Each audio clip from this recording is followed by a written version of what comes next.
We are going to begin with that ABC News exclusive, the brother of the man who was killed when a Dallas police officer walked into the wrong apartment. We will hear from Brant Jean live in just a few moments. But first, Marcus Moore joins us from Dallas. Marcus, good morning to you. You spoke with two of those jurors who convicted Amber Geiger of murdering her neighbor. Well, Cecilia, good morning. These two jurors gave us a glimpse of what it was like inside that jury room as they made a difficult decision. They told me that there were sleepless nights and a lot of tears.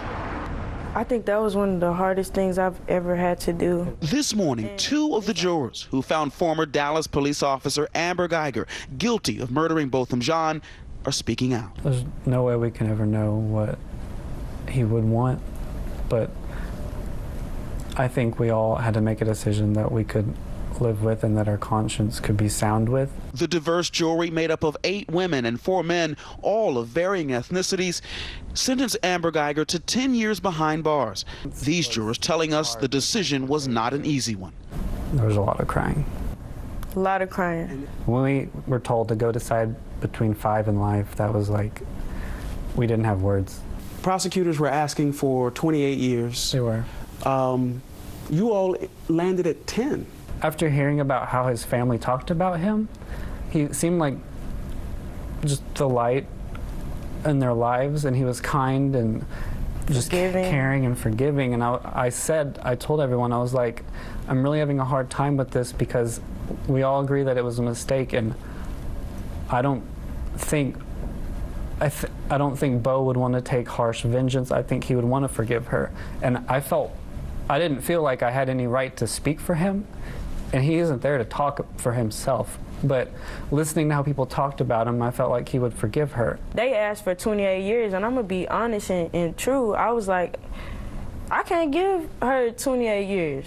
I know a lot of people are not happy about the 10 years, but I felt like, you know, for this case, was not like any other case. You can't compare this case to any of those other officers killing unarmed black men. Those officers that kill unarmed black men, when they got out, they went back to living their lives. Amber Geiger, ever since she killed that man, she has not been the same. She showed remorse, and that she's gonna have to deal with that for the rest of her life. Can I give her a hug, please? Please?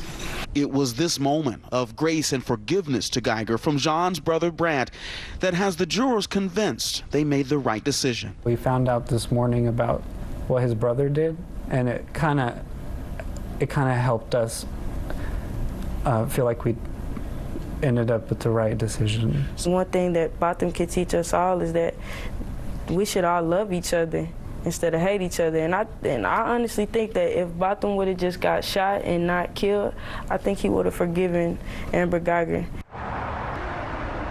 And there was such a strong reaction to what Bo's brother did on the stand. And his sister, Jean's sister, released a moving statement online overnight saying in part, "What Brandt did, I truly admire. I pray every day to get to the point of forgiveness, and he is already there."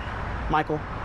All right, thank you so much, Marcus. And now, Brandt Jean's brother, Brandt, joins us, along with his attorney, Lee Merritt from Dallas. And Brandt, we want to say thank you both for joining us. And Brandt, we're sorry for the loss that your family has had to endure. And I want to start with that moment. You were on the stand, you're talking about the impact of your brother's death. His killer is right across from you, and you wanted to give her a hug. What made you make that decision to ask for a hug? I knew that I just told her that I forgave her. And with usual instances, the words only, they mean something, but I felt like that wasn't enough. And that was just my gesture, my decision of saying, my decision to make that, my decision of letting her know that I truly forgive her. And that was just my way. No one else's way, my decision. And you just my way of letting her know that she is truly forgiven.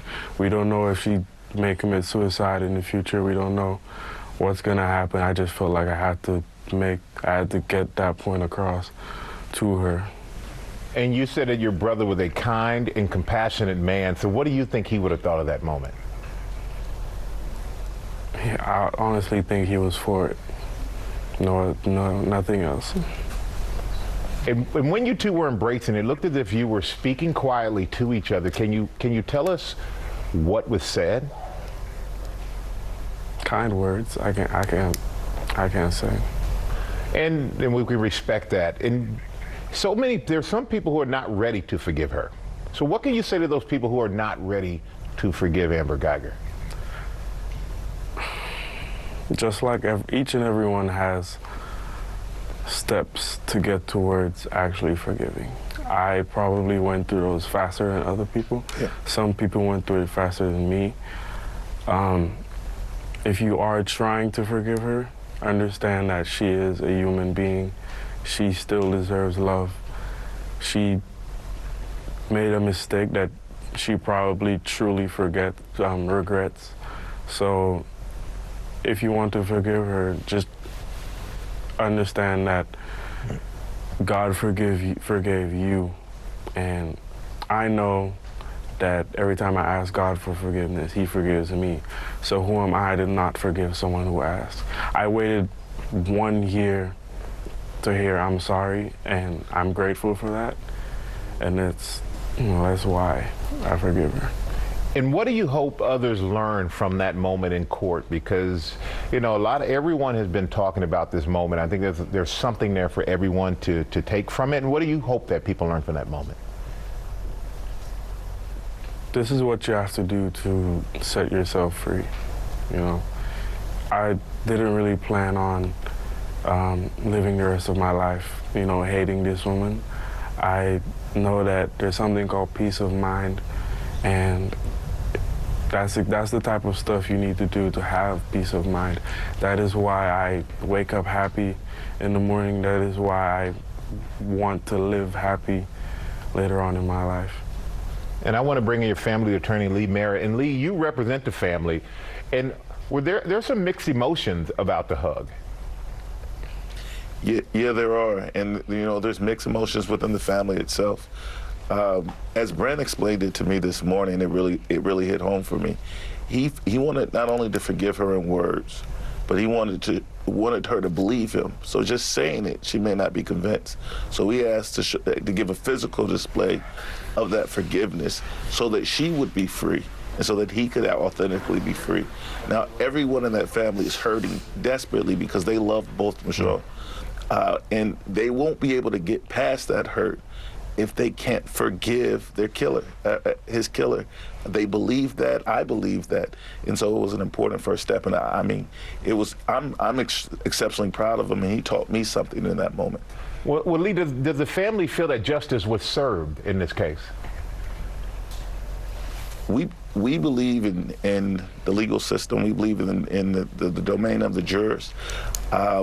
We hoped, we agreed with the district attorney that it should have been on the upper end of the spectrum, that the sentence should have been closer to 28 years than 10 years. That would be closer to justice, but that is a whole separate conversation from the spiritual release of forgiveness.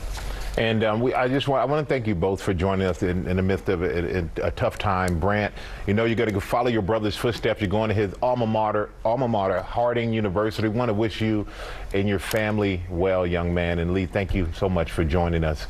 And thank you. Godspeed, you guys. Thank you so much. And what an incredible lesson in forgiveness. And as he said, I'm at this point. I understand other people are not at this point. And that's a teenager, basically, who has that process of life and all these things. Showing real emotional maturity. An important point distinguishing there between justice and mercy.